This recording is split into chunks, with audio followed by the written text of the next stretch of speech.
তার গাওয়া গজল এবং বিভিন্ন সিনেমাতে তার দক্ষ অভিনয়ের মাধ্যমে বাংলা তথা দেশবাসীর হৃদয় জয় করেছেন সঙ্গীতজ্ঞ অভিনেত্রী জেনিভা রায়। লতা মঙ্গেশকরের গান শুনে তার বড় হয়ে ওঠা। মাত্র 8 বছর বয়সে তিনি নিজের বাবা মার কাছে তালিম নিয়ে গান গাওয়া শুরু করেছিলেন। তারপর আর পিছনে ফিরে তাকাতে হয়নি তাকে। এরপর রাজেন্দ্র নীনা মেহতা, ভূপেন্দর, মিতালি সিং এর মতো বিখ্যাত সঙ্গীত শিল্পীদের কাছে গজলের তালিম নেন তিনি। শুধু কলকাতা বা দেশ নয়, পৃথিবীর নানা প্রান্তে তার গণউদ্ধ শ্রোতা রয়েছে। সম্প্রতি কলকাতার এক বিখ্যাত ক্লাবে পালিত হলো তার জন্মদিন। মায়ের হাতে রান্না থেকে শুরু করে তার আগামী প্রজেক্ট অনেক কিছু শেয়ার করলেন চ্যানেল 10 ক্যামেরার সামনে।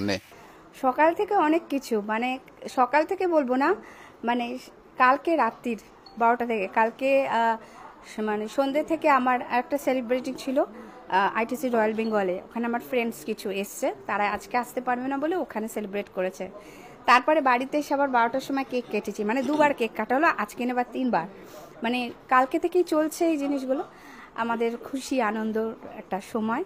তারপর আজকে সকালে ফ্যান্সদের এত গিফট আসা, ফ্যান্সদের সকাল সকাল ফুলটা এত সুন্দর যে সকালবেলা উঠলেই খালি চোখে, মানে তারপরে প্রথমে ফুলটা দেখলে কি ভালো লাগে, মনটা খুব ভালো লাগার একটা জায়গা তৈরি হয়ে যায়। তো ফ্যান্সদের ওরকম সুন্দর সকালবেলা ফ্লাওয়ার আসা খুব ভালো লাগে, সকাল থেকে গিফট আসা, সবার উইশ করা। কালকে 12টা থেকেই প্রচুর নেটে আমার যত ফ্যান্সরা আছে তারা আমাকে উইশ করছে, আমার নামে প্রে করছে। এটাই আমার খুব পাওয়া, আমার অনেক বড় পাওয়া, যে বার্থডের দিনকে সবাই যখন অতগুলো মানুষ যখন প্রে করে কারোর সম্পর্কে, তো খুব ভালো এফেক্ট হয় এবং মন থেকে একটা পজিটিভ এনার্জি আসে। তো ভালো, মানে একটা ভালো লাগার জায়গা তৈরি হয়।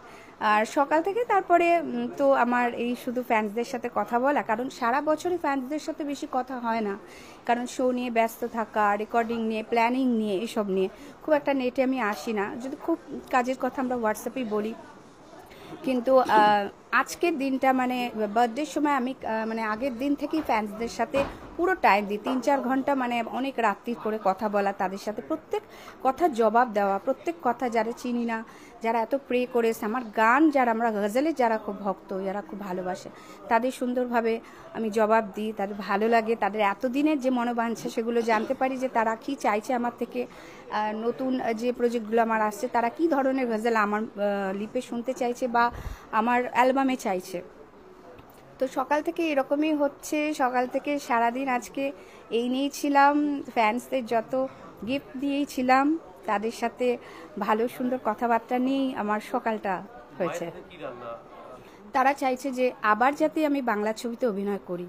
তা আমি যখন এই রিসেন্ট পুজোতে উদ্ঘাটন করতে গেছি কলেজ স্কোয়ারে, তো যত মানে দিদি বৌদি তারা ছিল, তারা সবাই আমায় রিকোয়েস্ট করছে, কেন তোমাকে আর ফিল্মে দেখছি না, আমরা গান তো শুনছি ঠিক আছে, কিন্তু আমরা ফিল্মেও তোমাকে হিরোইন হিসেবে পেতে চাই।